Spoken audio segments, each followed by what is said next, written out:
যাই দেখি মা একটু কি রান্না করছে আজকে। মা আজকে কি রান্না? সবাই বাড়িতে আছি, অনেক কিছুই তো দেখতে পাচ্ছি। হ্যাঁ আজকে করব। আজকে তোরা বাড়িতে আছিস তাই জন্য এত রান্না করছি, নাহলে আমি করতাম না। তো এটা ইলিশ মাছ, ভাল লাগে না এত রান্না করতে রোজ রোজ। এই যে ইলিশ মাছটা দিয়ে কাঁচা কুমড়ো আর এই যে কাঁচকলা দিয়ে ঝোল করবো। আর দুটো বেগুন ছিল, একটা দিয়ে দিলাম। আর বেগুন আর দেবো না বেশি।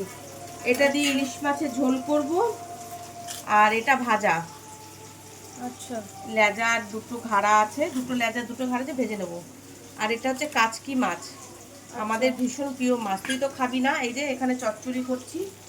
কাচকি মাছটা অলরেডি বসিয়ে দিচ্ছি। তুই তো ইলিশ মাছ খাবি না, তাই তোর এখান থেকে একটা ইলিশ মাছ নিয়ে কোন পিসটা খাবি বল? যে কোনো একটা দিলেই। এটা দেবো? হ্যাঁ হ্যাঁ যেটাই। এটা দিয়ে তোকে কি করে দেবো, ঝাল করে দেবো নাকি? হ্যাঁ ঝাল না ঝোল কোনটা খাবি? ঝাল। ঝাল করে দেবো, একটু আলু ফালু দিয়ে। ঠিক আছে, তাহলে বুঝতে পারলি তো কি কি রান্না হচ্ছে? হ্যাঁ অনেক রান্না। আর আমের চাটনিটা করা আছে।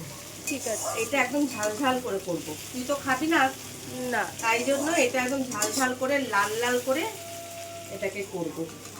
ঠিক আছে তাহলে করো। করি আমি বাবু।